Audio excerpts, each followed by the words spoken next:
started for me when I went to a concert, and it was a blues concert. Great. There was the Muddy Waters band, the old blues band, you know, with Otis Spann piano, Little Walter on harmonica, and it was a great do. And there was also, I remember, a guy called Cousin Joe Pleasance on the bill, who could only play in B flat. He got a bit tedious after a while. And coming home from that one, I heard about the Spinners Club because I was talking to a pal who'd come to the blues concert, and this fella tapped me on the shoulder and said, "Have you heard about the Spinners Club?" And he got a voice like, "Have you heard about the Spinners?" I didn't know what he was talking about, and his name was Dan Dare. I swear on my life his name was Dan Dare. That's right, yeah. Because Mick, you were the founder member when you were with Tony. What happened was I was in the skiffle group with Tony, which we came from Teachers Training College. And when the skiffle was turning electric and that, we were not quite fancying the idea.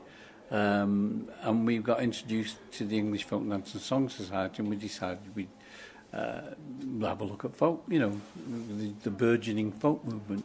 So we went to Manchester and saw a folk club there, and we thought, well, we should do that. So in the end, it was me, Tony. He dragged in an old friend of his from his working days called Clip Hall, who was a Jamaican guy, and I think it was Tony's wife. And then it became Tony's sister when his wife stopped to have babies, and Hughie joined us. Oh, and Stan Francis was involved, the guy who made guitars on Merseyside, 12-string guitar picker.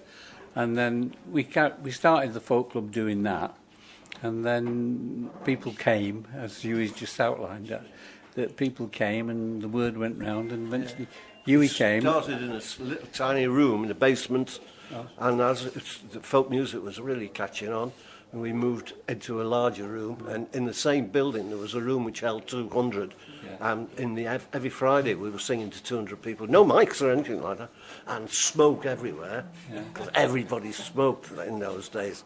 So eventually there came a time, I think, when we did a concert. I think Tony took a big risk and hired, not the Philharmonic, then it was St George's Hall, small concert hall, which held about 350 or something like that. Yeah. And we did one of those, and then took a big chance, and we hired the Philharmonic Hall, and filled, to our amazement. And this was in 1958. Yeah. We started in 58, the actual club. Yeah. So I think it must have been about 1960, something like that, when we first ventured into the Phil. I think it was for a Christmas concert as well. I think that helped. But ever after that, we did it regularly 2 or 3 times a year, and then we burgeoned out into doing concerts in Manchester. And then the BBC got interested, and the guy came along, said he's interested in doing the barn dance, wasn't it? Yeah, that's right. This is a producer who went on to great things because he became producer of Morecambe and Wise, was it? Yeah. No, the Harry Worth show. Harry Worth, that's right. His name was John Ammons. And we got this thing called Barn Dance, which was in the same studio as Top of the Pops at that time, because at first Top of the Pops came from Manchester, you know. It was a converted church hall. Dickinson Studios, it was called. And they put like bales of hay all over the place for this television. And as soon as the lights went on, do you remember what happened? We were all bitten to death. All the eggs that were little insect eggs, they all hatched out. And the audience was scratching and... It wasn't fun. It wasn't fun, no. Funny now, but not then. And after that, we did a few of those, didn't we? A few series, we did two, 3 series. It was the Britain's answer to the White Heather Club. England's answer, to the White Heather. Because we had dancers on as well. Yeah. How long were the Spinners together over all the years? About when we'd been going for nearly 30 years, Cliff said he wanted to retire because he was the oldest of us. So he gave us a date. He said, when all the kids have been educated, there'll come a time when you bow out. Well, we said, that'll be the time when the Spinners finish. And any regrets afterwards, though? 1989. Yeah. Then a couple of years. 88, was it? 88, yeah. It was exactly 30 years after we started. But it Yeah, was that's right. 30 years and 3 months, because we started Yeah, in the that's right. October of 58 and we finished on, is it Christmas Eve, was it, on 88, or was it the night before Christmas Eve, I think. But we finished in Liverpool with a Christmas concert. Yeah. In And then the a year end, went by, and we got an offer that we couldn't refuse. So we thought about our pension, because we hadn't given it a lot of thought. So we went on the road again. We did three Years. December concerts, 3 rows 3 of years, Christmas yeah. concerts. Yeah. And that was definitely it. That was 92, 93 and 94. Yeah. I didn't realise that. That was a question I was going to ask, whether you were tempted to come out of retirement, because you seem to have stopped when you were really on top of the game, didn't you? On the top, really. Well, it was simply, I mean, Hughie said about Cliff saying, and he was the eldest, but he'd also had a bit of unfortunate with his family life, and he'd lost 2 wives. First one died with a heart attack, and the second died with cancer. And he was so down that he felt, I'm too old for this. Can't be jolly on the stage in front of everyone, because he just didn't feel that way. So that's really what led to it. But then, of course, as Hughie just said, our last manager sort of said, the theatres keep asking about, and by then we'd finished being the Spinners as a financial entity as such. So he said, well, I'll just pay you all individually to do this Christmas tour. And then that was 92, then 93, then 94. And then by then Cliff, it really did say, I've had it, because I'm going to live in Australia, which is what he did. And he'd married wife number 3 at this time. Yeah. Very clever move, because he married a nurse to look after Good him. lad to him. Good lad to him.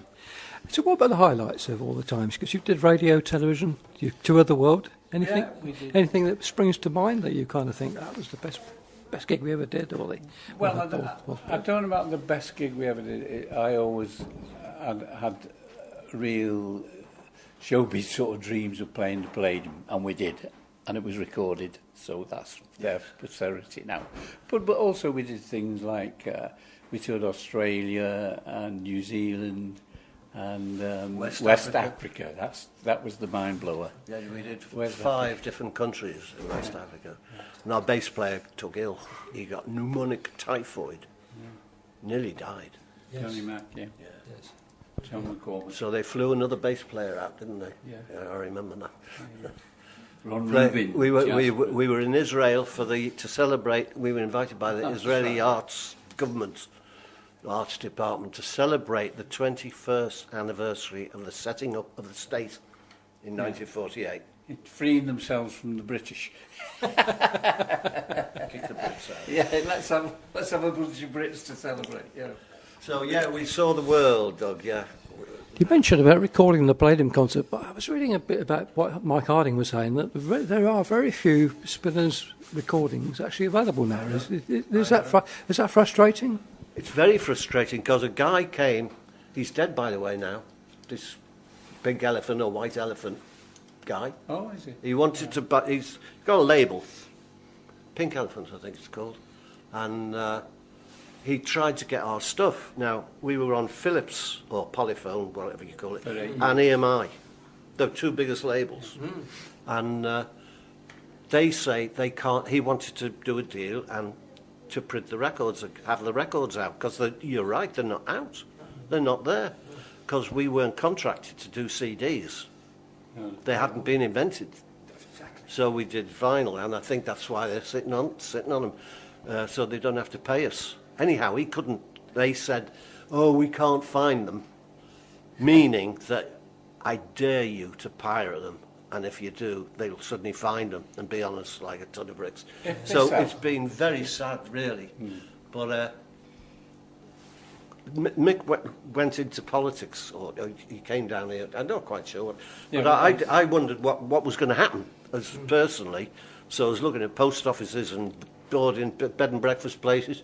Anyhow, the phone started going. So, well, we can't have the Spinners. Do you fancy doing it as a soloist? And gradually, I got better and better at being a solo artist. It's a bit scary at first. But so I've been very lucky. I'm known in America now. I used to go there 3 times a year. But this year I went at Easter, and that's the last time, because I don't like flying. I've only got one lung for a start in the airplane. They starve you of oxygen in the planes. Yeah, you do a lot of maritime festivals. I think I've seen you in at Lancaster and that sort of places. Because I like writing songs about sailing ships. I'm a bit of a romantic fool. Yeah. And as Hughie said, I after the HA, by 1990, I was a local councillor in Wirral, where I was chair of the Education Committee. And I didn't do much playing and singing for 10 years. And then when I was leaving, finishing up at the council to move down south for family reasons to Devon, I picked up the guitar again and started playing. Unfortunately, fell in line with Show of Hands and Phil Beer. Yeah. So Phil Beer was doing it, starting off as trying to make records and stuff. He was doing all their recordings, and he branched out to record other people, and I was one of the ones who felt lucky having Phil as my record producer and the man who supplied quite a lot of guitar, banjo, not banjo particularly. Sideman. He did all the mandolin and fiddles and all that stuff on my record, my first record, which was a tribute to Ewan McCall. Because when I was finishing up with the council, I'd fallen in knowing a lot of local councillors in the north, and particularly Salford, my hometown. And they said, we're doing a blue plaque for Ewan McCall. Do you think you'd bring your guitar along and sing a couple of songs? So I said, well, no, having known how councils work, I said, well, let me have a think about that. And I went to them and I said, look, I can get a little group together and we will do a whole evening of songs that were either made by or collected by Ewan McCall. And they said, great, that's a good idea, we'll do that. So they did that, and they invited Hamish McCall to come up and unveil the plaque, which was then put at the Working Men's Library in Salford. And that's what brought me back into music, you know.